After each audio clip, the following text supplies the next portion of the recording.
Kamar tidur utama di lantai 2 itu selalu menjadi tempat favorit Arumi.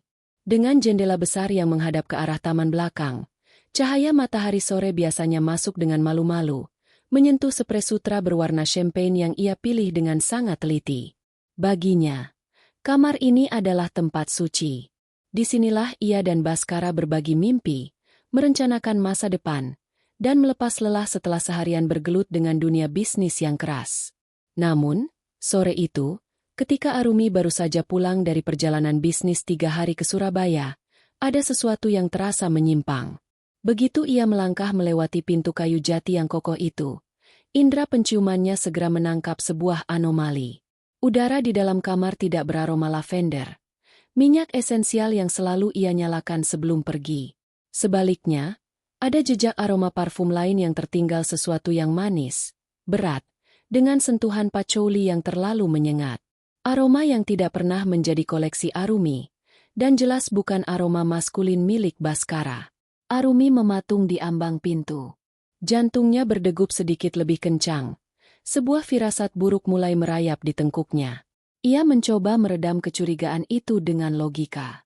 Mungkin asisten rumah tangga mengganti pengharum ruangan? Atau mungkin Baskara baru saja menerima tamu di ruang kerja dan aromanya terbawa ke kamar? Namun, insting seorang istri jarang sekali meleset. Ia berjalan mendekat ke arah tempat tidur. Spraynya tampak rapi, sangat rapi, seolah-olah baru saja disetrika ulang. Namun, bagi mata Arumi yang perfeksionis, ada yang salah. Sudut spray di bagian kanan tidak terlipat dengan gaya hospital fold yang biasa ia terapkan. Seseorang telah membongkar tempat tidur ini dan mencoba memasangnya kembali dengan terburu-buru. Dengan tangan yang sedikit gemetar, Arumi menyibakkan selimut tebal itu. Matanya menyisir setiap inci permukaan kain sutra tersebut. Di sanalah ia menemukannya. Seuntai rambut panjang, berwarna coklat terang dengan aksen ash blonde di ujungnya. Arumi menyentuh rambut itu. Teksturnya berbeda. Rambutnya sendiri selalu hitam pekat, lurus, dan terjaga. Rambut di tangannya ini terasa kasar karena bahan kimia pewarna. "Siapa kau?" bisik Arumi lirih. Suaranya tercekat di tenggorokan. Rasa mual mulai mengaduk perutnya. Ia merasa seolah-olah ada ribuan serangga yang merayap di kulitnya saat menyadari bahwa di atas tempat tidur ini, di tempat ia menyerahkan seluruh jiwanya pada Baskara, ada wanita lain yang berbaring di sana. Dan wanita itu bukan hanya sekadar singgah. Dia meninggalkan jejak seolah menandai wilayah. Arumi tidak berhenti di situ. Amarah yang mulai membara justru membuatnya semakin jeli. Ia berlutut di samping tempat tidur, menyalakan lampu senter dari ponselnya, dan menyisir bagian kolong kasur. Ia berharap tidak menemukan apapun. Ia berharap ini semua hanyalah paranoia akibat kelelahan kerja. Namun, keberuntungan tidak berpihak padanya sore itu. Di dekat kaki tempat tidur yang berukir, sebuah benda kecil memantulkan cahaya senternya. Arumi merogoh ke bawah dan menarik benda itu keluar. Sebuah anting mutiara mungil dengan pengait emas putih. Desainnya elegan, namun bagi Arumi, benda itu tampak seperti kotoran yang menjijikan. Arumi duduk bersimpuh di lantai marmer yang dingin, menggenggam anting itu hingga ujungnya menusuk telapak tangannya. Rasa sakit fisiknya tidak sebanding dengan rasa sesak yang menghimpit dadanya. Ia membayangkan Baskara, pria yang selalu memujinya sebagai istri sempurna, membawa wanita lain masuk ke dalam rumah mereka, menaiki tangga ini, dan masuk ke dalam kamar yang seharusnya menjadi benteng privasi mereka. Pikiran Arumi melayang pada hari-hari terakhir. Baskara belakangan ini memang tampak lebih perhatian, sering mengirimkan bunga ke kantornya, dan sangat mendukung Arumi untuk mengambil proyek di luar kota. Kini ia sadar, dukungan itu bukan bentuk kasih sayang, melainkan cara untuk mengosongkan rumah. "Begitu rendahnya kau, Baskara?" gumamnya dengan tatapan kosong menghadap dinding. Tiba-tiba, suara deru mobil terdengar dari halaman depan. Itu suara mobil Baskara. Arumi tersentak. Untuk sesaat, ia ingin berlari turun, melemparkan anting itu ke wajah suaminya, dan berteriak sekeras mungkin hingga suaranya habis. Ia ingin menjambak rambut wanita pemilik helai ash blonde itu jika dia ada di sana. Namun, Arumi bukanlah wanita yang gegabah. Ia menarik napas dalam-dalam, membiarkan oksigen mendinginkan otaknya yang nyaris meledak. Jika ia melabrak sekarang, Bhaskara akan punya 1000 alasan. Dia bisa bilang itu milik saudara, milik tamu yang tidak sengaja masuk, atau bahkan menuduh Arumi terlalu berhalusinasi. Arumi menginginkan sesuatu yang lebih dari sekadar pengakuan. Ia menginginkan kehancuran total. Dengan gerakan yang sangat tenang, ketenangan yang bahkan menakutkan bagi dirinya sendiri, Arumi meletakkan kembali anting itu tepat di tempat ia menemukannya. Ia merapikan kembali selimutnya, memastikan tidak ada jejak bahwa ia baru saja melakukan penggeledahan. Ia mengambil helai rambut itu dan menyimpannya di dalam sebuah plastik klip kecil yang ia ambil dari tas make-up-nya. Arumi berdiri, menghadap cermin riasnya yang besar. Ia melihat pantulan dirinya. Matanya yang sembab, namun ada binar baru di sana. Bukan binar kesedihan, melainkan binar kebencian yang sangat murni. Ia memoles wajahnya dengan bedak tipis, menghapus jejak kelelahan, dan memakai lipstik merah yang tegas. Suara langkah kaki terdengar menaiki tangga. Langkah yang selalu ia rindukan, namun kini terdengar seperti detak jam menuju eksekusi. Pintu kamar terbuka. Bhaskara berdiri di sana dengan senyum lebar yang terlihat sangat tulus. Jasnya tersampir di lengan, dan dasinya sudah sedikit longgar. "Sayang, kamu sudah pulang," ujar Bhaskara sambil melangkah mendekat untuk memeluknya. "Bagaimana Surabaya? Aku kangen sekali." Arumi membiarkan suaminya memeluknya. Ia mencium aroma tubuh Bhaskara campuran antara keringat, kopi, dan sisa-sisa parfum manis yang tadi ia hirup di sprei. Arumi menutup matanya, membalas pelukan itu dengan kekuatan yang sama, seolah-olah ia adalah istri yang sangat merindukan suaminya. "Surabaya lancar, Mas," jawab Arumi. Suaranya terdengar sangat manis di telinga Bhaskara. "Aku juga kangen rumah ini. Kangen kamar kita." Arumi melepaskan pelukan dan menatap mata Bhaskara dalam-dalam. "Rasanya ada yang berbeda dengan kamar ini sejak aku tinggal. Kamu merasakannya juga, Mas?" Bhaskara sempat tertegun sejenak. Sorot matanya memperlihatkan kilatan panik yang sangat tipis sebelum kembali tenang. "Beda?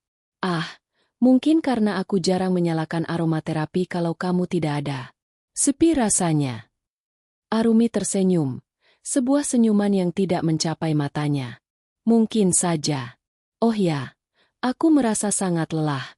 Bagaimana kalau malam ini kita makan di rumah saja? Aku ingin menghabiskan waktu di kamar ini berdua saja." "Tentu, sayang. Apapun untukmu," jawab Bhaskara tanpa curiga sedikitpun. Saat Bhaskara berjalan menuju kamar mandi, Arumi memperhatikannya dari belakang. Pria itu tidak tahu bahwa di balik senyum manis istrinya, Arumi baru saja menyalakan api di sumbu peledak. Ia tidak akan membiarkan kamar ini tetap kotor. Ia akan membersihkannya, tapi bukan dengan deterjen, melainkan dengan air mata dan penyesalan terdalam dari mereka yang telah berkhianat. Arumi berjalan menuju meja nakas. Jemarinya mengelus permukaan kayu itu dengan lembut. "Nikmatilah kemenangan sementaramu, Mas," batin Arumi. "Karena mulai detik ini, kamar ini akan menjadi penjara bagimu dan wanita itu." Permainan baru saja dimulai. Pagi harinya, Arumi terbangun dengan perasaan mual yang luar biasa.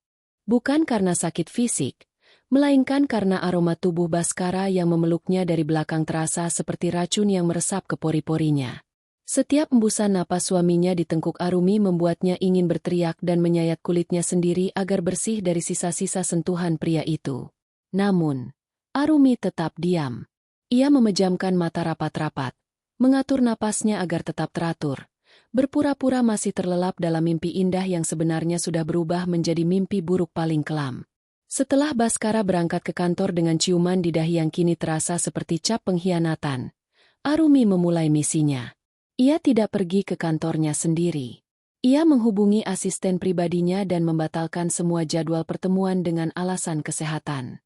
Padahal, tujuan utamanya hari ini adalah mengunjungi sebuah toko peralatan keamanan kelas atas di sudut kota yang tersembunyi.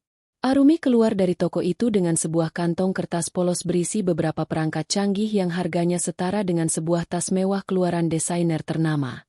Ada jam beker digital dengan lensa pinhole yang nyaris mustahil dideteksi, sebuah smoke detektor palsu yang memiliki sudut pandang 360 derajat, dan beberapa pelacak GPS sekecil kancing baju.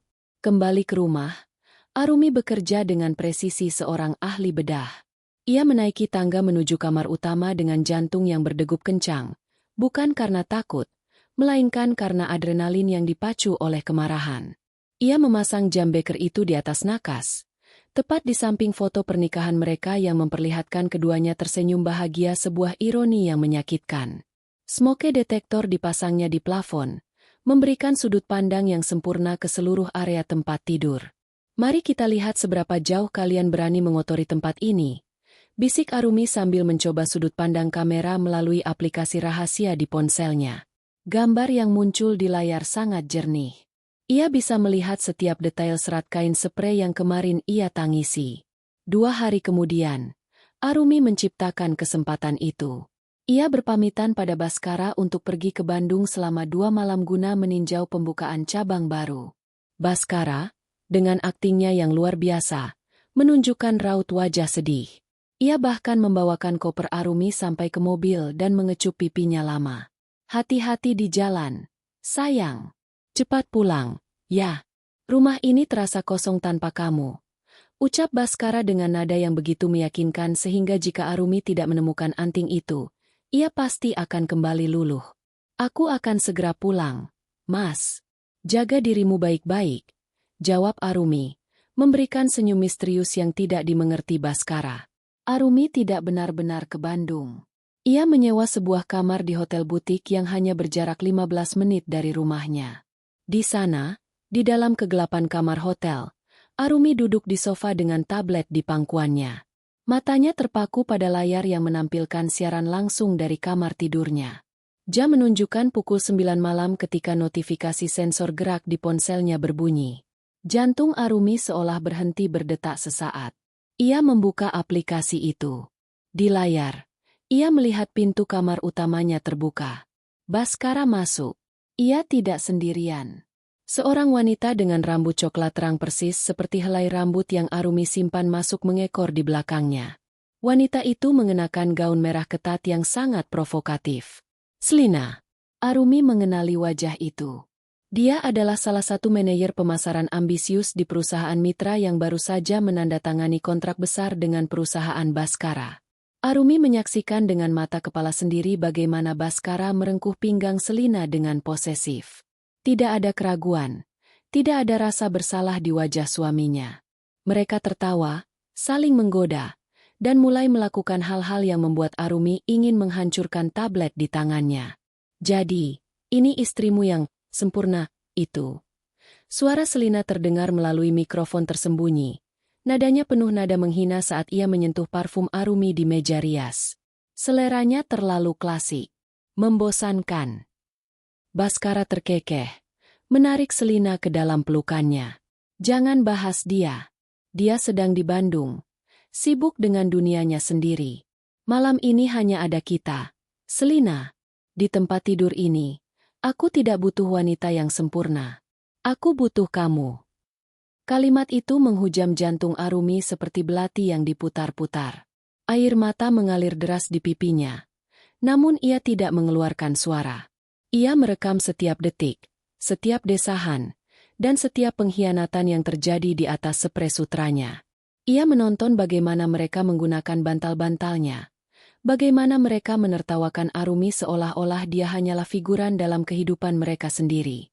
Arumi merasa seperti jiwanya sedang tercabik. Namun di tengah rasa sakit yang luar biasa itu, ada sesuatu yang membeku di dalam dirinya. Kesedihannya perlahan menguap, digantikan oleh kedinginan yang mematikan. Ia tidak lagi melihat Baskara sebagai suaminya. Ia melihatnya sebagai target yang harus dimusnahkan. Ia melihat Selina tertawa manja. Lalu tanpa sengaja wanita itu menjatuhkan tasnya di lantai. Dari dalam tas itu, Selina mengeluarkan sebuah kotak kecil, sebuah hadiah dari Baskara. Sebuah kalung berlian yang Arumi tahu dibeli menggunakan rekening bersama mereka dengan alasan biaya tak terduga perusahaan. "Mas, kamu hebat sekali bisa membohonginya soal uang ini," puji Selina sambil mencium pipi Baskara. Arumi terlalu percaya padaku. Dia pikir aku adalah pria suci yang tidak akan pernah menyentuh wanita lain. Itulah kelemahannya. Selina. Dia terlalu naif. Jawab Baskara dengan nada bangga. Naif. Kata itu terngiang-ngiang di kepala Arumi. Arumi mematikan layar tabletnya setelah mengamankan semua rekaman ke dalam cloud dan 3 flash disk berbeda yang ia simpan di brankas pribadinya. Ia bersandar di sofa, menatap langit-langit kamar hotel yang asing. Kau benar, Mas. Aku naif karena mencintaimu, bisik Arumi pada kegelapan. Tapi kau melakukan kesalahan besar. Kau membawa serigala ke dalam rumahmu sendiri. Dan kau lupa bahwa aku adalah orang yang membangun dinding-dinding rumah itu. Jika aku bisa membangunnya, aku juga bisa meruntuhkannya untuk mengubur kalian berdua di dalamnya. Arumi mengambil ponselnya, mengetik pesan singkat kepada pengacara pribadinya dan seorang detektif swasta yang biasa menangani kasus spionase industri. Cari tahu semua aset tersembunyi Baskara dan semua skandal masa lalu Selina di perusahaannya. Aku ingin semuanya ada di mejaku dalam 3 hari. Kita akan memulai pembersihan besar-besaran. Malam itu, Arumi tidak tidur. Ia menghabiskan sisa malam dengan merencanakan langkah selanjutnya. Ia tidak akan hanya menuntut cerai. Cerai terlalu mudah bagi mereka. Ia ingin Baskara kehilangan segalanya. Hartanya, reputasinya, keluarganya, dan harga dirinya. Dan untuk Selina, Arumi akan memastikan wanita itu tidak akan pernah bisa menunjukkan wajahnya lagi di dunia bisnis manapun. Besok, Arumi akan pulang ke rumah itu. Ia akan mencium suaminya, menanyakan kabarnya, dan kembali menjadi istri yang patuh. Namun, di balik dinding kamar mereka yang kini terasa busuk, Arumi telah menanam bom waktu yang siap meledak kapan saja ia mau. Arumi melangkah masuk ke dalam rumah dengan senyum yang dipoles sempurna. Seolah-olah beban ribuan ton yang menghimpit dadanya hanyalah imajinasi belaka. Di tangannya, ia menjinjing tas belanja dari butik ternama dan sekotak oleh-oleh khas Bandung. Ia mendengar suara pancuran air dari kamar mandi lantai atas. Baskara sedang membersihkan diri, mungkin mencoba membasuh sisa-sisa aroma Selina yang masih menempel di pori-porinya. Arumi tidak langsung menuju kamar. Ia berhenti di ruang tengah, meletakkan tas belanjanya, lalu mengeluarkan sebuah botol kecil parfum yang ia beli di toko gelap yang sama dengan peralatan mata-matanya. Itu bukan parfum Arumi. Itu adalah sweet patchouli, aroma yang sama persis dengan yang dipakai Selina malam itu. Dengan gerakan yang tenang dan terhitung, Arumi menyemprotkan sedikit parfum itu di sudut sofa, di belakang tirai ruang tamu, dan yang paling krusial, di kerah kemeja bersih milik Baskara yang sudah disiapkan asisten rumah tangga di ruang setrika. Setelah itu, ia naik ke atas. Sayang, aku pulang. Seru Arumi dengan nada ceria yang bahkan membuat dirinya sendiri merasa mual. Pintu kamar mandi terbuka. Baskara keluar hanya dengan lilitan handuk. Wajahnya tampak segar dan berseri. Arumi, sudah sampai? Katanya tadi masih di jalan tol. Sopirnya ambil jalan pintas, jadi lebih cepat. Jawab Arumi sambil mendekat, melingkarkan lengannya di leher Baskara. Ia bisa mencium aroma sabun yang kuat. Upaya keras suaminya untuk menghapus jejak dosa. Kamu wangi sekali, Mas. Tapi tunggu. Arumi melepaskan pelukannya. Sedikit mengernyitkan dahi sambil mendekatkan hidungnya ke dada Baskara. Wajah Baskara menegang. Kenapa, sayang? Bau ini aneh, gumam Arumi. Matanya menatap tajam ke dalam manik mata Baskara. Seperti bau bunga yang layu, atau parfum wanita yang sangat murah. Apa kamu habis bertemu seseorang di kamar ini? Baskara tertawa canggung, meskipun keringat dingin mulai tampak di pelipisnya. Apa sih, sayang? Aku seharian di kantor. Mungkin itu bau pembersih lantai yang baru digunakan Mbak Siti. Kamu tahu kan, dia sering ganti-ganti merek. Oh, mungkin saja. Arumi tersenyum tipis, lalu berjalan menuju meja rias. Tapi baunya sangat spesifik, seperti pengkhianatan. Baskara terdiam. Keheningan yang mencekam menyelimuti kamar itu selama beberapa detik. Arumi membelakangi suaminya, menatap pantulan dirinya di cermin yang kini tampak seperti orang asing. Maksudmu apa? Arumi? Suara Baskara merendah. Ada nada defensif yang kental di sana. Arumi berbalik dengan tawa ringan yang terdengar sangat tulus. Maksudku, pengkhianatan terhadap hidungku. Kamu tahu kan aku benci bau yang terlalu manis. Besok bilang ke Mbak Siti untuk ganti lagi ya, Mas. Baskara menghela napas lega yang sangat terlihat. Tentu saja. Nanti aku bilang padanya. Permainan baru saja dimulai. Arumi tidak akan membiarkan Baskara tidur nyenyak malam ini. Malam semakin larut.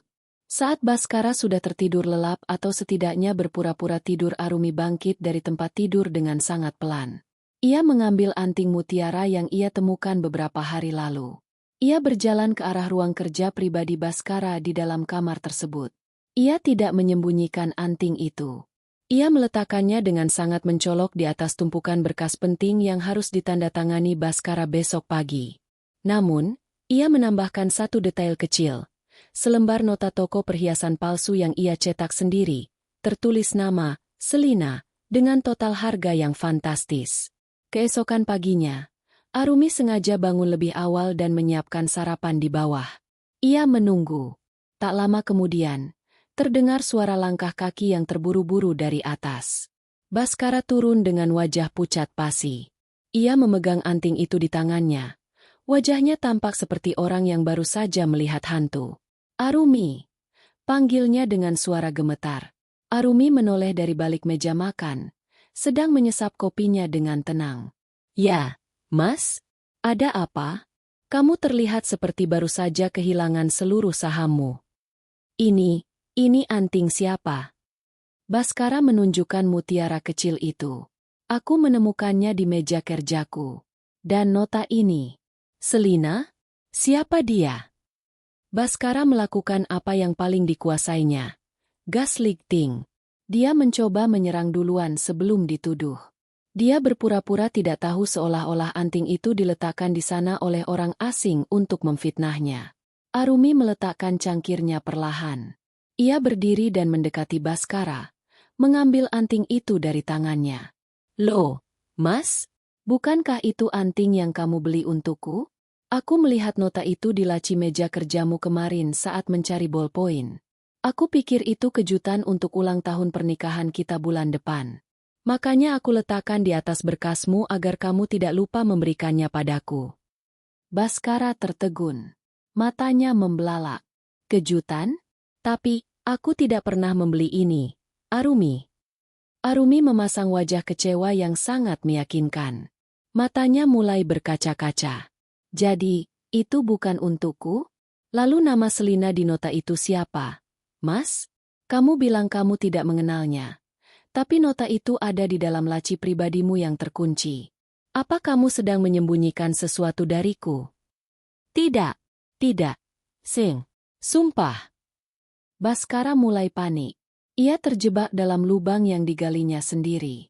Mungkin itu salah satu klienku yang tertinggal. Atau asistenku salah memasukkan nota ke dalam tas kerjaku. Ya, itu pasti asistenku. Akan aku pecat dia hari ini juga.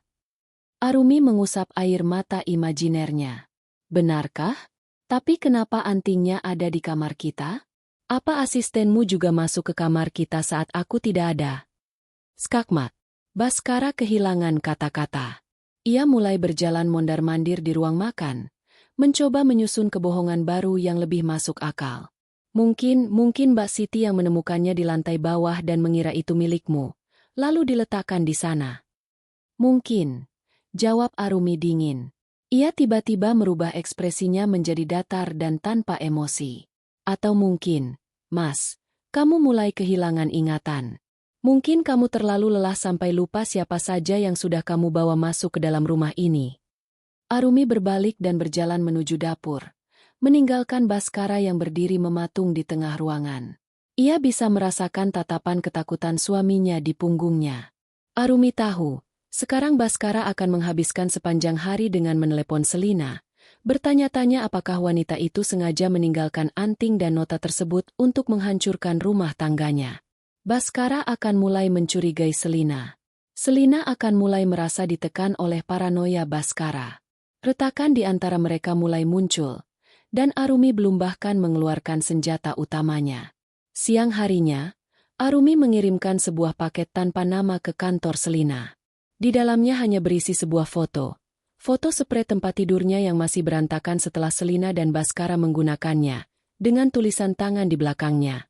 Aroma patchouli MU tertinggal di bantal saya. Lain kali, gunakan parfum yang lebih berkelas jika ingin menjadi pencuri yang tak terlihat. Arumi membayangkan wajah Selina saat membuka paket itu di tengah rapat direksi. Ia membayangkan bagaimana jantung wanita itu akan berpacu, bagaimana dia akan mulai merasa diawasi oleh sosok bayangan yang tidak ia kenal. Kembali di rumah, Arumi berdiri di tengah kamar tidurnya. Ia menatap ke arah kamera tersembunyi yang tersamar di dalam jam beker. Ia tahu, nanti malam Baskara mungkin tidak akan berani membawa Selina ke sini lagi. Tapi bukan itu tujuannya. Arumi ingin mereka tetap datang.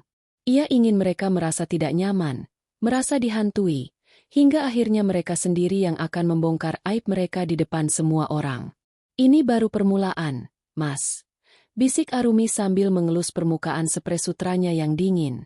Kamar ini akan menjadi saksi bagaimana aku menguliti kalian berdua, helai demi helai, sampai tidak ada lagi yang tersisa selain kehinaan. Tiba-tiba, ponsel Arumi bergetar. Sebuah pesan dari detektif swastanya masuk. Nyonya, saya menemukan sesuatu yang lebih besar dari sekadar perselingkuhan. Baskara menggunakan dana perusahaan untuk membelikan Selina sebuah apartemen. Atas nama perusahaan cangkang. Dan ada satu hal lagi. Selina ternyata sedang menjalin hubungan gelap dengan investor utama proyek suami Anda. Arumi tersenyum lebar. Sebuah senyuman yang jika dilihat oleh orang lain akan membuat bulu kuduk berdiri. Oh, ini jauh lebih menarik dari yang aku kira, gumamnya. Bukan hanya hati yang akan patah, tapi seluruh kerajaan bisnis yang kau banggakan itu akan runtuh, Baskara. Arumi mengambil ponselnya dan mengetik sebuah pesan untuk Baskara. Mas, nanti malam aku undang Selina dan tunangannya untuk makan malam di rumah ya? Aku ingin berterima kasih secara resmi atas bantuan mereka di proyek terbarumu. Aku akan masak spesial di kamar kita yang wangi ini. Arumi tahu, pesan itu akan membuat Baskara merasa seperti sedang menggenggam bara api yang siap meledak. 2 hari berlalu sejak Arumi menebar benih paranoia di kepala Baskara. Kini, suasana di dalam rumah mewah itu terasa seperti di dalam bunker yang siap meledak. Arumi duduk di ruang kerjanya yang elegan, menatap layar laptop yang menampilkan data-data finansial yang dikirimkan oleh detektif swastanya. Cahaya layar memantul di matanya yang dingin, memberikan kesan tajam yang mematikan. Jika sebelumnya ia adalah istri yang hanya peduli pada kenyamanan rumah, kini Arumi telah bertransformasi menjadi seorang predator yang sedang membedah isi perut mangsanya. Hasil investigasi itu lebih menjijikkan dari yang ia bayangkan.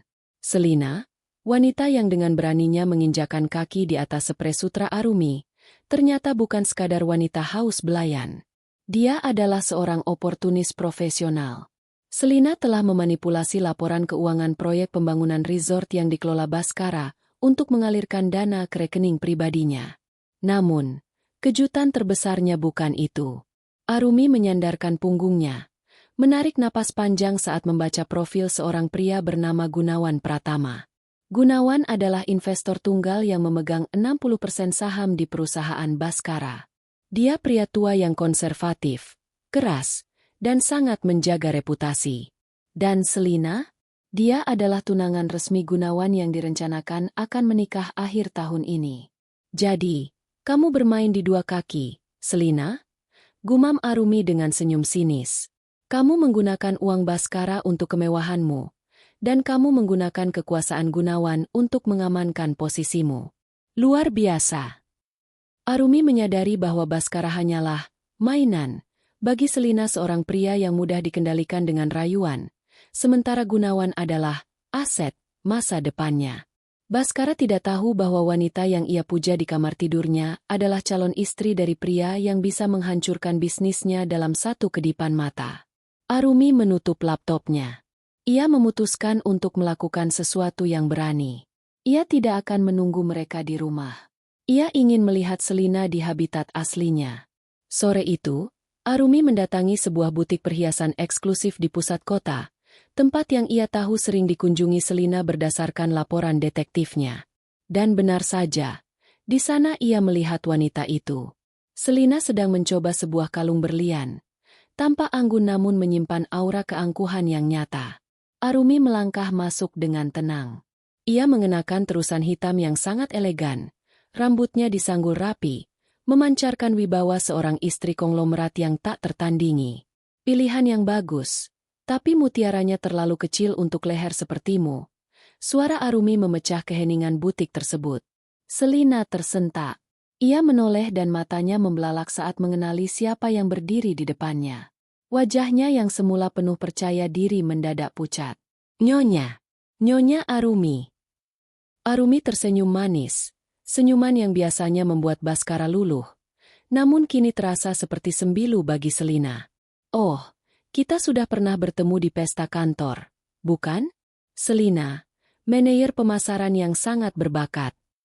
Arumi mendekat, menyentuh kalung yang sedang dicoba Selina dengan ujung jarinya. Kamu tahu, Selina, ada barang yang memang ditakdirkan untuk dimiliki, dan ada barang yang hanya bisa dipinjam secara ilegal. Jika kamu memaksakan diri memakai yang bukan milikmu, itu hanya akan terlihat murahan. Selina menelan ludah. Tangannya yang memegang cermin kecil sedikit gemetar. Saya tidak mengerti maksud nyonya. Tentu saja kamu mengerti, bisik Arumi tepat di telinga Selina. Aroma parfum patchouli milik Selina yang sangat ia benci kini tercium kuat. Aku tahu tentang apartemen di Menteng. Aku tahu tentang aliran dana dari proyek Baskara. Dan yang paling menarik, aku tahu tentang Pak Gunawan.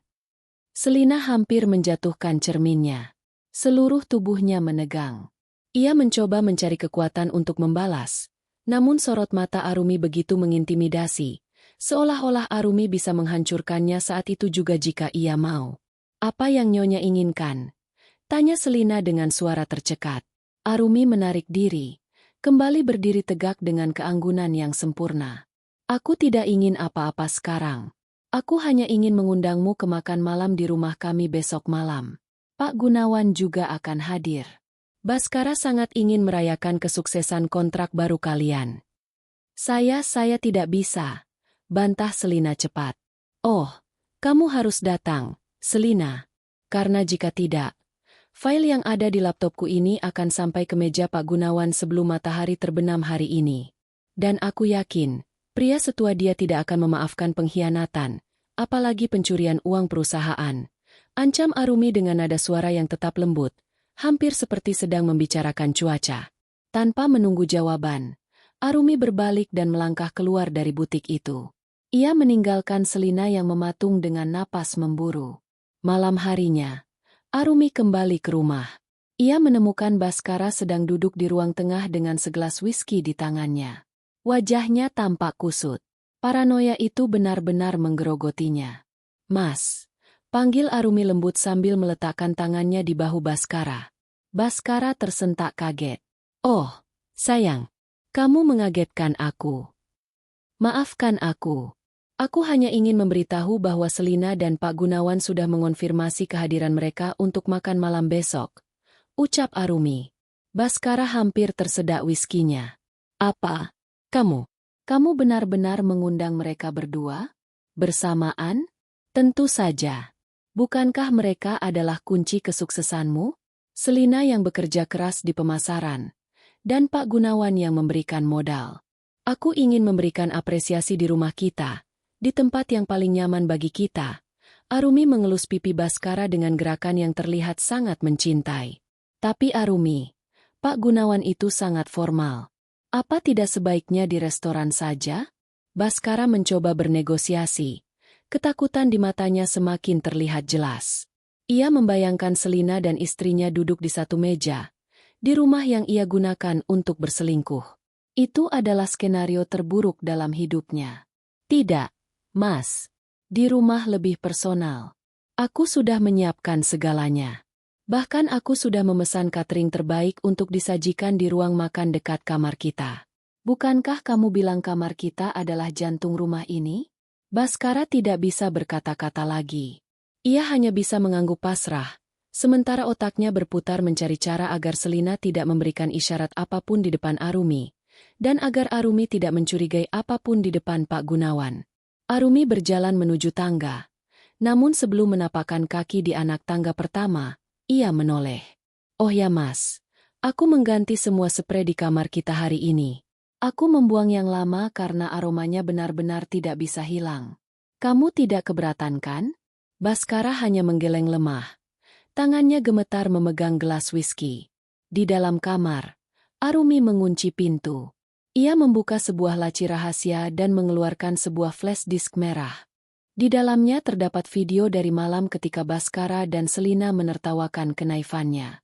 Ia menonton kembali video itu, membiarkan setiap kata hinaan dari Selina dan setiap desahan Baskara menguatkan tekadnya.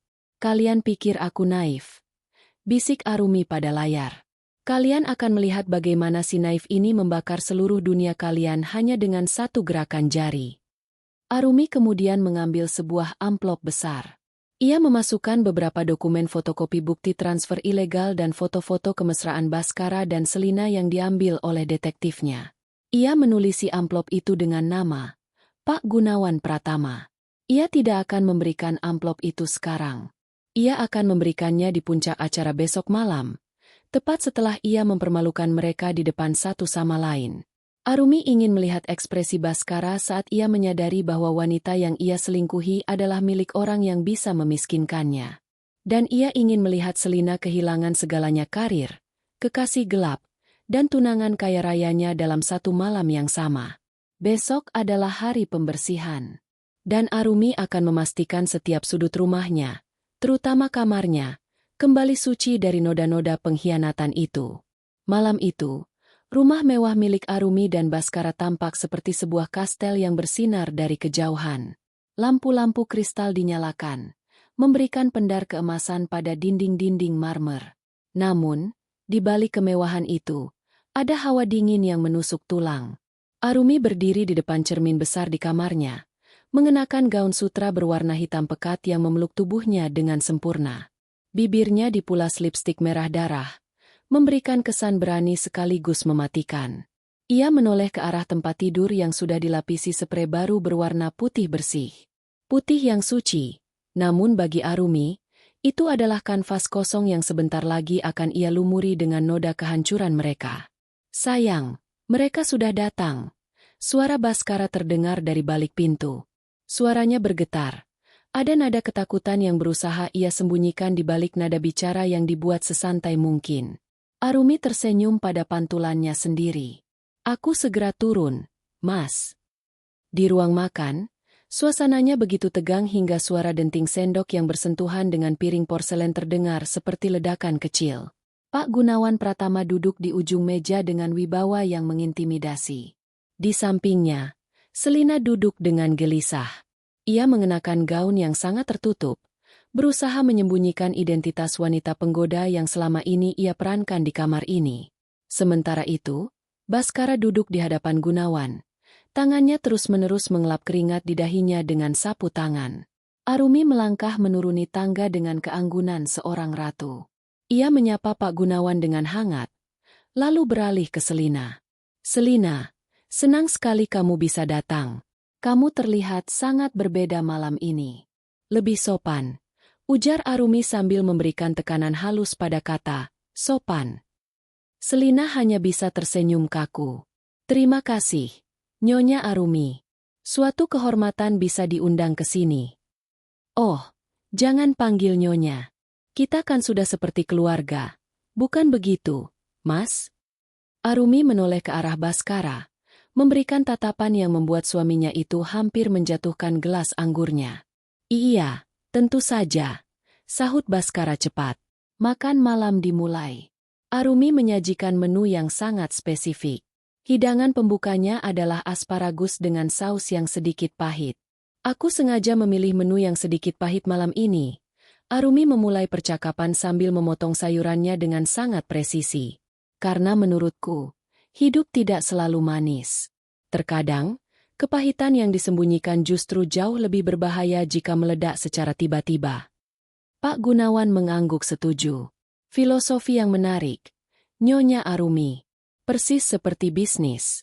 Banyak orang menyembunyikan kebusukan di balik laporan keuangan yang manis, sampai akhirnya semuanya runtuh. Selina tampak tersedak air minumnya. Arumi segera mengulurkan tisu dengan gerakan yang sangat lembut. Hati-hati, Selina.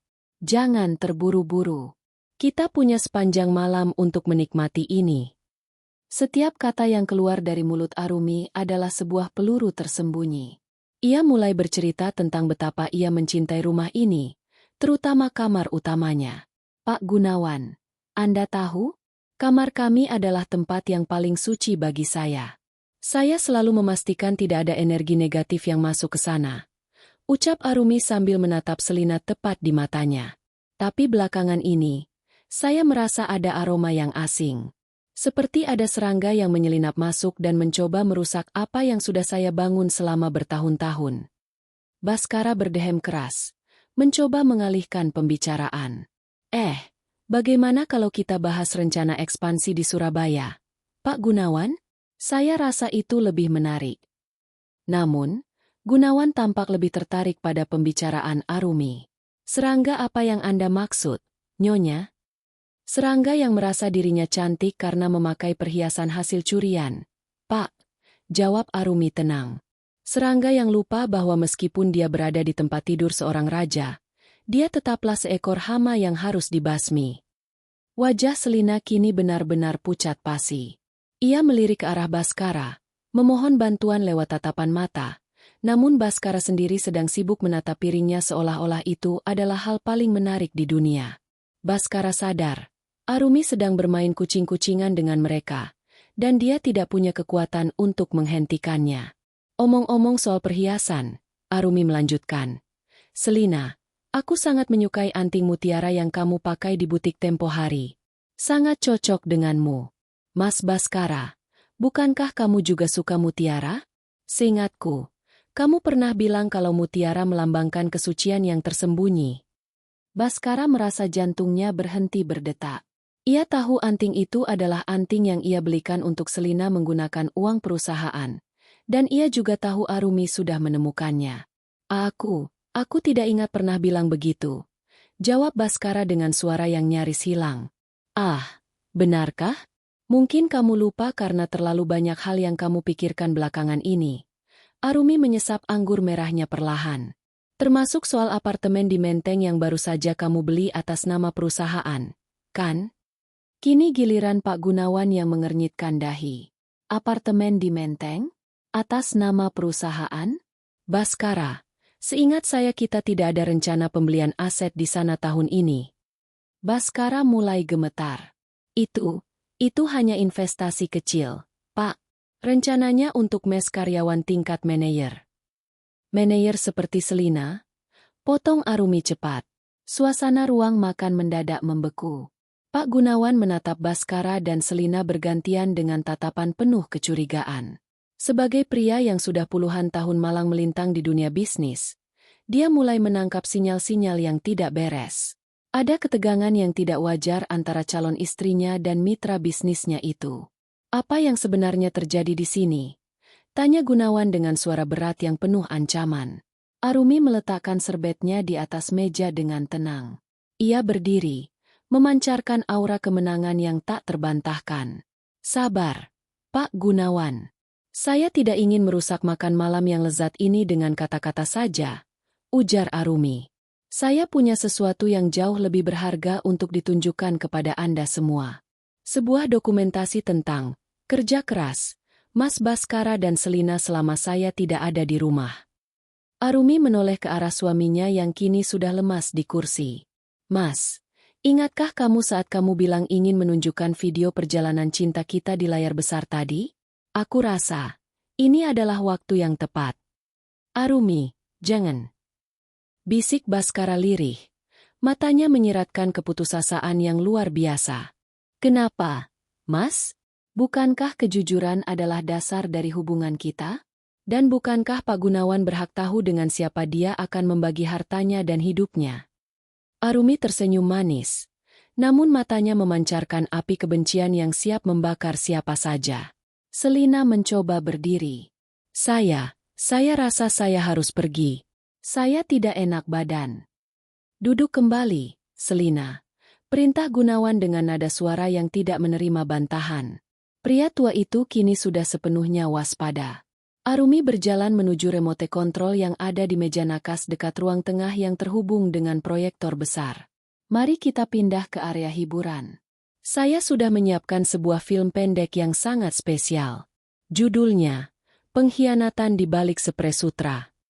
Langkah kaki Arumi yang tenang terdengar seperti lonceng kematian bagi karir dan harga diri Bhaskara serta Selina. Di dalam hatinya, Arumi merasakan kepuasan yang belum pernah ia rasakan sebelumnya.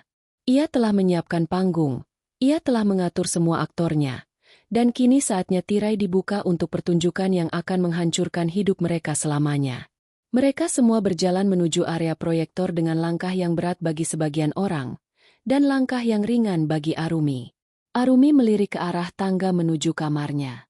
Ia tahu, setelah malam ini, ia akan tidur dengan nyenyak. Sementara dua orang di sampingnya ini tidak akan pernah menemukan ketenangan lagi. Silakan duduk, Pak Gunawan. Ujar Arumi sambil menekan tombol power pada remote. Layar besar mulai turun dari plafon, dan lampu ruangan perlahan meredup. Layar proyektor besar itu perlahan turun dari langit-langit ruang keluarga, mengeluarkan suara desing halus yang terdengar seperti asahan pisau di telinga Bhaskara. Cahaya lampu ruangan meredup secara otomatis, menyisakan kegelapan yang mencekam, hanya menyisakan pendar biru dari layar yang masih kosong. Arumi berdiri di samping perangkat kontrol, wajahnya setengah gelap, namun senyumnya memantulkan cahaya dingin yang membuat bulu kuduk siapapun yang melihatnya akan berdiri. Pak Gunawan duduk di sofa kulit yang paling tengah, tubuhnya yang tegap tampak kaku. Di sisi kirinya, Selina meremas tas tangannya begitu kencang hingga buku-buku jarinya memutih. Di sisi kanan, Bhaskara seolah sudah kehilangan tulang belakang. Ia merosot di kursinya, matanya menatap lantai, tak sanggup melihat ke arah layar. Mas Bhaskara selalu bilang padaku bahwa kejujuran adalah investasi terbaik dalam sebuah hubungan. Suara Arumi memecah keheningan, terdengar sangat merdu namun mengandung racun. Dan malam ini, di depan Pak Gunawan yang sangat kita hormati, aku ingin menunjukkan hasil dari investasi kejujuran itu. Klik. Layar itu berkedip, lalu menampilkan rekaman hitam putih yang sangat jernih. Sudut pandangnya berasal dari atas plafon, menghadap langsung ke tempat tidur utama mereka, tempat tidur dengan spray sutra yang harganya setara gaji setahun seorang manajer. Napas Selina tercekat. Di layar, pintu kamar terbuka. Bhaskara masuk, masih mengenakan kemeja kantor yang sama dengan yang ia pakai untuk mencium Arumi saat berpamitan.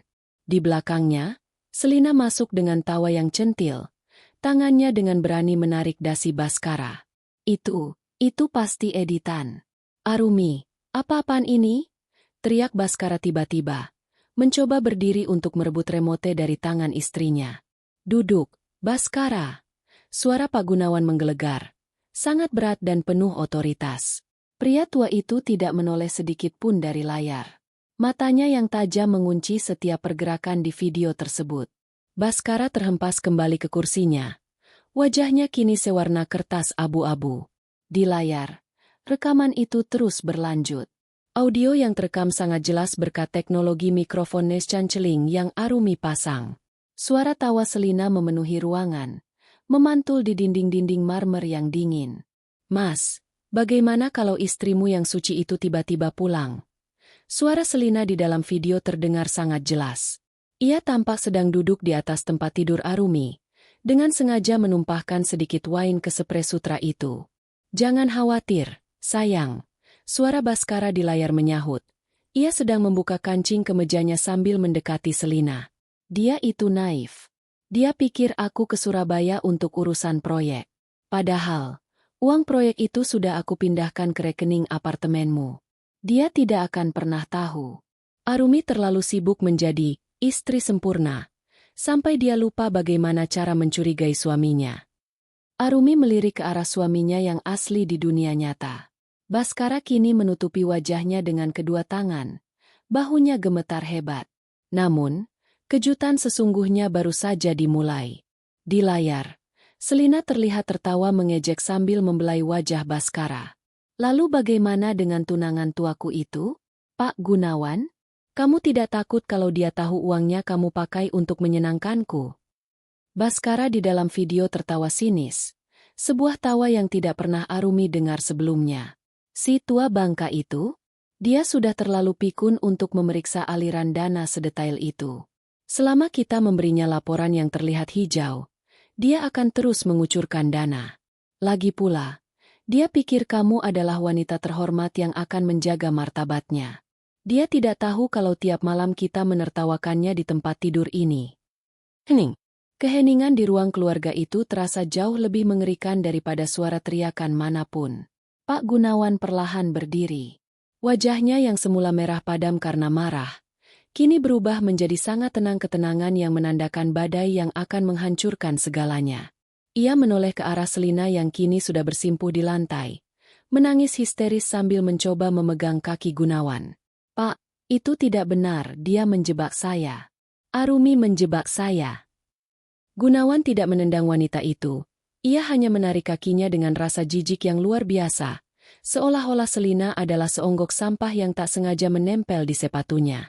Jebakan tidak bisa meniru suara dan pengakuan busukmu, Selina. Dan jebakan tidak bisa memalsukan transaksi keuangan yang baru saja aku konfirmasi lewat ponselku semenit yang lalu. Gunawan kemudian menatap Baskara yang masih mematung. Baskara, besok pagi pengacaraku akan mengirimkan surat pembatalan seluruh investasi. Dan jangan lupakan laporan kepolisian mengenai penggelapan dana perusahaan. Aku akan memastikan kamu tidak akan punya cukup uang bahkan untuk membeli selembar kain kafan yang layak. Gunawan kemudian beralih ke Arumi. Untuk pertama kalinya, ada kilatan rasa hormat di mata pria tua itu. Nyonya Arumi, saya minta maaf karena telah membawa kotoran ini ke dalam rumah Anda. Terima kasih telah membuka mata saya sebelum pernikahan terkutuk itu terjadi. Gunawan melangkah keluar, meninggalkan pintu depan terbuka lebar, membiarkan angin malam masuk ke dalam rumah yang kini terasa seperti kuburan. Arumi mematikan proyektor. Lampu ruangan kembali menyala terang, menyilaukan mata Baskara dan Selina yang hancur. Arumi berjalan mendekati suaminya, berdiri tepat di depannya dengan tangan bersedekap. Bagaimana, Mas? Apakah videonya kurang jernih? Atau kamu ingin aku memutarnya lagi dari sudut kamera yang di kamar mandi? Tanya Arumi dengan nada yang sangat datar, hampir seperti bertanya tentang menu sarapan. Baskara mendongak. Matanya merah dan penuh air mata. Arumi, maafkan aku hilaf. Selina yang menggodaku, dia yang merencanakan semuanya. Selina, yang masih di lantai, mendongak kaget. Apa? Kamu yang bilang istrimu itu membosankan. Kamu yang bilang ingin menceraikannya setelah uang Pak Gunawan cair. Keduanya mulai saling berteriak, saling menyalahkan di tengah ruang tamu yang mewah itu. Mereka tampak sangat menyedihkan, seperti dua ekor tikus yang terjebak di dalam lubang yang mereka gali sendiri, saling menggigit untuk bertahan hidup. Arumi hanya menonton mereka dengan tatapan kosong. Rasa sakit yang ia rasakan beberapa hari lalu kini telah menguap, digantikan oleh rasa puas yang dingin. Ia melihat dua orang yang telah mengotori tempat tidurnya kini sedang menghancurkan satu sama lain di depan matanya. Cukup. Suara Arumi tidak keras, namun seketika menghentikan perdebatan memuakkan itu. Ia mengeluarkan sebuah map coklat dari balik meja dan melemparnya ke pangkuan Baskara. Itu surat cerai. Aku sudah menandatanganinya. Di dalamnya juga ada tuntutan pengalihan seluruh aset rumah ini dan saham pribadimu kepadaku sebagai ganti rugi atas kerugian moral dan penggelapan dana yang kamu lakukan terhadap harta bersama kita. Arumi, kamu tidak bisa melakukan ini. Aku tidak akan punya apa-apa lagi. Teriak Baskara putus asa. Kamu masih punya Selina, bukan? Arumi tersenyum tipis. Sebuah senyuman yang sangat menghina. Oh, maaf. Aku lupa. Selina juga sudah tidak punya apa-apa sekarang. Karirnya hancur, tunangannya pergi, dan apartemennya aku sudah mengurus penyitaan apartemen itu karena dibeli dengan uang haram. Arumi berjalan menuju pintu kamar utama di lantai atas. Ia berhenti sebentar di anak tangga pertama dan menoleh ke bawah. Silakan keluar dari rumahku. Bawa wanitamu itu. Dan jangan pernah berani menyentuh apapun di rumah ini lagi. Pakaian kalian akan aku kirimkan ke tempat sampah besok pagi. Baskara mencoba mengejar. Namun dua orang pria berbadan besar yang ternyata sudah disiapkan Arumi di luar rumah segera masuk dan menghadangnya. Mereka adalah petugas keamanan pribadi yang disewa Arumi untuk memastikan eksekusi malam ini berjalan lancar. Arumi masuk ke dalam kamarnya, mengunci pintu kayu jati itu dengan rapat. Ia bersandar di pintu, menghirup napas panjang. Kamar itu masih berbau parfum patchouli yang menjijikkan. Namun Arumi tahu itu tidak akan lama. Di luar, ia mendengar suara Baskara dan Selina yang diseret keluar rumah secara paksa. Suara teriakan mereka perlahan menjauh, tenggelam oleh suara hujan yang tiba-tiba turun dengan deras. Seolah alam pun ingin ikut membasuh kotoran dari rumah itu. Arumi berjalan menuju tempat tidur. Ia menyibakkan spray sutra putih yang baru saja ia pasang. Di baliknya, ia melihat permukaan kasur yang kini terasa asing. Ia tidak merasa sedih lagi. Ia merasa bebas. Matahari pagi menyusup masuk melalui celah gorden kamar utama. Namun cahayanya tidak lagi terasa hangat bagi Arumi. Ruangan itu, yang dulunya adalah tempat perlindungan paling intim, kini terasa seperti tempat kejadian perkara yang dipenuhi sidik jari dosa. Meskipun Baskara dan Selina telah diusir dengan kehinaan yang luar biasa tadi malam, sisa-sisa keberadaan mereka masih terasa mencekam di setiap sudut. Bau parfum patchouli itu seolah telah meresap ke dalam dinding, ke dalam pori-pori kayu jati, dan ke dalam sanubari Arumi sendiri. Arumi berdiri di tengah kamar, menatap koper-koper besar milik Baskara yang masih tertinggal. Ia tidak membukanya. Ia tidak ingin menyentuh apapun yang pernah bersentuhan dengan pria itu. Dengan gerakan tenang, ia mengambil ponselnya dan melakukan satu panggilan yang sudah ia siapkan sejak lama. "Datanglah sekarang. Bawa semua peralatan yang aku minta," ucap Arumi singkat. 1 jam kemudian, rumah itu dipenuhi oleh langkah-langkah kaki sepatu bot yang berat.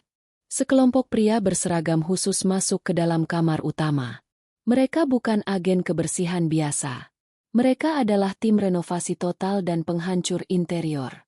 Arumi berdiri di ambang pintu, menyilangkan tangan di dada, memperhatikan saat mereka mulai merobek gorden-gorden sutra mahal yang pernah dipilih Baskara dengan penuh kepalsuan. "Hancurkan semuanya," perintah Arumi datar.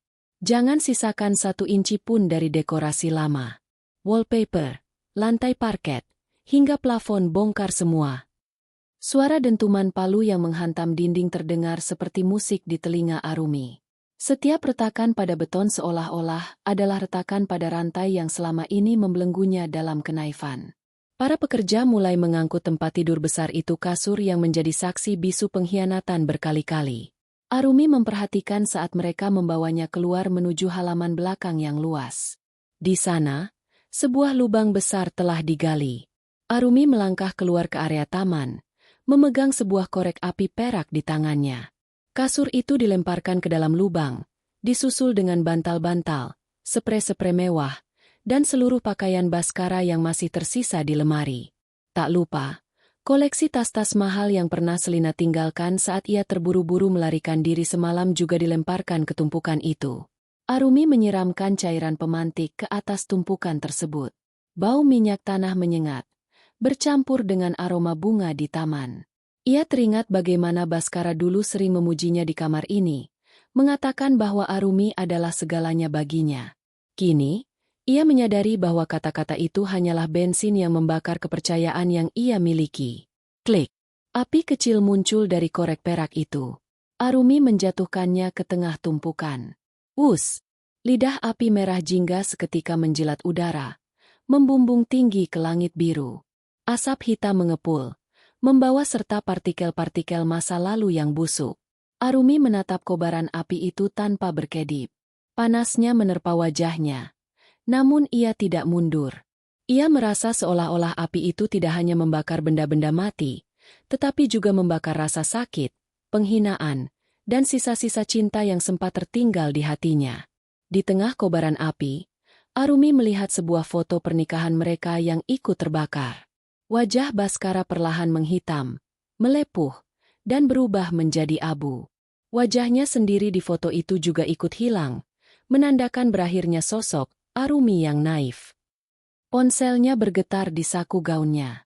Sebuah pesan masuk dari pengacaranya. Proses pembekuan rekening Baskara sudah selesai. Dia baru saja tertangkap di bandara saat mencoba melarikan diri ke luar negeri. Polisi sudah menahannya atas laporan penggelapan dana dari Pak Gunawan. Selina juga sedang diperiksa sebagai saksi kunci dan kemungkinan besar akan segera menjadi tersangka. Arumi tersenyum tipis. Keadilan tidak hanya datang, tetapi ia datang dengan cara yang paling puitis. Baskara, pria yang sangat mencintai status dan kemewahan, kini harus mendekam di sel sempit yang dingin, jauh dari spray sutra dan kenyamanan yang ia hianati. Kembali ke dalam rumah. Suasana kamar utama sudah berubah total. Dinding-dindingnya kini telanjang, memperlihatkan bata merah yang jujur tanpa polesan wallpaper mewah. Lantainya kosong, hanya menyisakan debu konstruksi. Arumi merasa ruangan itu kini sudah suci kembali, karena segala hal yang berkaitan dengan pengkhianatan telah dicabut hingga ke akarnya. Ia berjalan menuju jendela besar yang menghadap ke arah api yang masih berkobar di halaman belakang. Arumi tahu, setelah ini ia akan membangun kembali ruangan ini dan hidupnya dengan desain yang sepenuhnya baru. Tidak akan ada lagi warna-warna yang disukai Baskara. Tidak akan ada lagi aroma yang disukai pria itu. Tiba-tiba, asisten rumah tangganya, Mbak Siti, mendekat dengan wajah ragu-ragu. Nyonya, ada seseorang di depan. Dia bilang dia asisten Pak Gunawan. Dia mengantarkan sebuah dokumen. Arumi menerima amplop tersebut. Di dalamnya terdapat sebuah surat singkat dan sebuah kunci emas. Nyonya Arumi, sebagai tanda terima kasih karena telah menyelamatkan saya dari kerugian yang lebih besar, saya telah mengambil alih sisa saham Baskara di proyek resort pantai. Saya ingin Anda yang mengelolanya. Kunci ini adalah akses ke kantor pusat yang baru. Dunia bisnis butuh wanita setegas Anda. Mari kita bangun sesuatu yang bersih di atas puing-puing ini. Gunawan P.E. Arumi menggenggam kunci emas itu erat-erat. Ini bukan lagi soal pembalasan dendam. Ini adalah soal kebangkitan. Ia telah menghancurkan istana pasir yang dibangun di atas kebohongan, dan sekarang ia memiliki fondasi beton untuk membangun kerajaannya sendiri. Ia menoleh ke arah cermin yang belum sempat dibongkar oleh para pekerja. Ia melihat dirinya sendiri. Matanya tajam, dagunya terangkat tinggi, dan tidak ada lagi jejak kesedihan di sana. Arumi yang sekarang adalah wanita yang telah melewati api dan keluar sebagai pemenang. Mbak Siti, panggil Arumi tanpa menoleh. Iya, Nyonya. Hubungi desainer interior terbaik di negara ini. Katakan padanya, aku ingin kamar ini diubah menjadi ruang kerja pribadi yang paling dingin dan paling elegan. Aku tidak butuh tempat tidur besar di sini lagi. Aku butuh ruang untuk memimpin. Arumi melangkah keluar dari kamar itu, meninggalkan suara palu dan debu yang beterbangan. Ia menuruni tangga dengan langkah pasti. Di luar, api di halaman belakang mulai mengecil, menyisakan tumpukan abu hitam yang tak lagi berarti. Angin bertiup kencang, menerbangkan abu-abu itu menjauh dari rumahnya, menjauh dari hidupnya. Langkah kaki Arumi bergema di lorong rumah yang luas. Namun kali ini gema itu terdengar seperti sebuah janji. Janji bahwa tidak akan pernah ada lagi orang yang berani mengotori rumahnya, atau hatinya, tanpa merasakan konsekuensi yang menghancurkan. 6 bulan telah berlalu sejak malam yang menghanguskan seluruh sejarah hidup Arumi di rumah itu. Pagi ini, Jakarta tampak berkabut dari balik dinding kaca setinggi plafon di kantor barunya yang terletak di lantai 50 sebuah gedung pencakar langit. Ruangan itu didominasi warna putih gading dan abu-abu arang. Sangat dingin, minimalis, dan sangat berkuasa. Tidak ada lagi aroma lavender yang menenangkan atau patchouli yang memuakkan. Kini yang terhirup hanyalah aroma kopi hitam yang pekat dan aroma kertas dokumen baru yang segar. Arumi duduk di kursi kebesarannya, mengenakan setelan blazer berwarna putih salju yang membuatnya tampak seperti malaikat maut bagi lawan bisnisnya. Ia menyesap kopinya perlahan, menatap layar televisi layar datar di dinding yang sedang menyiarkan berita kriminal pagi. Sesosok pria dengan rompi tahanan berwarna oranye tampak digiring masuk ke ruang sidang. Pria itu kurus, wajahnya kusam, dan rambutnya yang dulu selalu tertata rapi kini tampak botak di beberapa bagian karena stres. Itu Baskara.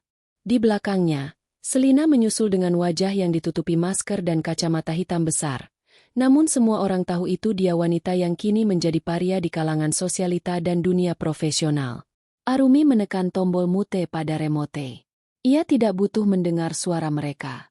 Melihat kehancuran di mata mereka melalui layar sudah cukup menjadi musik pengiring sarapannya. Berita itu menyebutkan bahwa Baskara dijatuhi hukuman 12 tahun penjara atas kasus penggelapan dana dan pencucian uang, sementara Selina divonis 8 tahun sebagai rekanan aktif. Harta mereka disita habis untuk menutupi kerugian investor. Sebuah ketukan di pintu membuyarkan lamunan Arumi. Asisten pribadinya yang baru, seorang pria muda yang sangat efisien, masuk membawa sebuah amplop kecil berwarna hitam. "Nyonya, ini kiriman dari kurir penjara. Atas nama narapidana Baskara," ucap si asisten dengan sopan. Arumi menerima amplop itu dengan ujung jarinya. Setelah asistennya keluar, ia membukanya. Di dalamnya hanya ada secari kertas kumal dengan tulisan tangan yang gemetar. "Arumi, aku tahu kamu yang merencanakan semuanya. Kamu menghancurkanku sampai ke akar-akarnya. Aku membusuk di sini, tapi ingatlah, kamu juga tidak akan pernah bisa mencintai orang lain lagi karena hatimu sudah mati di kamar itu. Kita berdua kalah, Arumi." Arumi tersenyum tipis, sebuah seringai yang sangat elegan namun tajam. Ia meremas kertas itu dan menjatuhkannya ke dalam tempat sampah kecil di bawah mejanya. "Kamu salah, Mas," bisik Arumi pada udara kosong. "Hanya kamu yang kalah. Aku tidak kehilangan hatiku. Aku hanya membuang bebannya agar aku bisa terbang lebih tinggi." Ponsel pribadinya bergetar. Sebuah pesan dari Gunawan Pratama masuk. "Proyek resort Pantai Selatan sudah siap untuk grand opening minggu depan. Saya ingin Anda yang memotong pitanya. Arumi, Anda adalah rekan bisnis terbaik yang pernah saya miliki. Oh ya, saya baru saja mengirimkan hadiah kecil ke rumah Anda. Semoga Anda menyukainya." Arumi sedikit penasaran. Ia memutuskan untuk pulang lebih awal sore itu. Rumah lamanya kini sudah tidak ada lagi maksudnya. Suasana lamanya. Ia telah merombak total seluruh arsitektur interiornya. Kamar utama yang dulu menjadi saksi pengkhianatan kini telah diubah menjadi perpustakaan pribadi yang megah dengan rak-rak buku yang menjulang tinggi. Tidak ada tempat tidur di sana. Ia memindahkan area tidurnya ke sayap lain rumah itu. Sebuah ruangan yang belum pernah disentuh oleh kaki Baskara maupun Selina. Saat ia sampai di depan rumah, sebuah truk pengangkut barang seni sedang terparkir. Beberapa pekerja sedang menurunkan sebuah instalasi patung perunggu yang sangat besar. Patung itu berbentuk seekor burung phoenix yang sedang mengepakkan sayap keluar dari kobaran api. Letakkan di tengah taman, tepat di atas bekas lubang pembakaran itu, perintah Arumi pada para pekerja. Ia berdiri di taman, menatap patung phoenix itu. Patung itu berdiri tegak di tempat ia dulu membakar kasur pengkhianatan. Kini, tempat itu bukan lagi lubang trauma, melainkan monumen kemenangan. Saat matahari mulai terbenam, memberikan warna jingga yang serupa dengan api di langit, Arumi masuk ke dalam rumahnya yang sunyi namun damai. Ia berjalan menuju ruang kerjanya yang baru, bekas kamarnya. Ia duduk di sana, membaca laporan keuntungan perusahaan yang terus meroket. Namun, tiba-tiba matanya tertuju pada sebuah kotak kecil yang tergeletak di meja perpustakaannya. Kotak itu bukan dari Gunawan. Tidak ada nama pengirimnya. Dengan ragu, Arumi membukanya. Di dalam kotak itu terdapat seuntai kalung emas dengan liontin berbentuk kunci kecil. Dan di bawahnya, ada secari kertas dengan tulisan mesin tik yang rapi. "Permainan yang indah, Arumi. Tapi apakah kamu yakin kamera-kameramu sudah dilepas semua?" Seseorang sedang memperhatikan Phoenix yang baru lahir ini dari kejauhan. "Sampai jumpa di pesta grand opening." Arumi tertegun. Detak jantungnya yang biasanya tenang mendadak berpacu. Ia segera menoleh ke arah sudut plafon, ke arah di mana ia dulu memasang kamera tersembunyi. Ruangan itu kosong, namun ia merasa ada sepasang mata yang sedang menatapnya melalui lensa yang tidak ia ketahui keberadaannya. Ia meraba lehernya, merasakan dinginnya emas dari kalung misterius itu. Siapapun pengirimnya, dia tahu terlalu banyak. Apakah itu musuh baru? Atau pengagum rahasia yang lebih berbahaya dari Baskara? Arumi berdiri, berjalan menuju jendela besar dan menatap ke arah gerbang rumahnya yang tertutup rapat. Di kejauhan, di bawah lampu jalan yang remang-remang, ia melihat sebuah mobil sedan hitam terparkir dengan mesin yang masih menyala. Saat mata Arumi terkunci pada mobil itu, lampu depannya berkedip 2 kali, seolah sedang memberi salam, sebelum akhirnya mobil itu melaju pergi menghilang dalam kegelapan malam Jakarta. Arumi menarik napas panjang.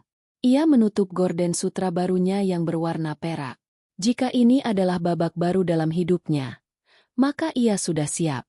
Ia bukan lagi korban yang menangis di pojok kamar. Jika ada predator lain yang sedang mengintainya, maka mereka harus tahu satu hal. Arumi telah belajar cara membakar musuhnya sampai menjadi abu. Ia mematikan lampu ruangan, menyisakan dirinya dalam kegelapan yang tenang. Mari kita lihat siapa yang akan terbakar kali ini, gumamnya pelan.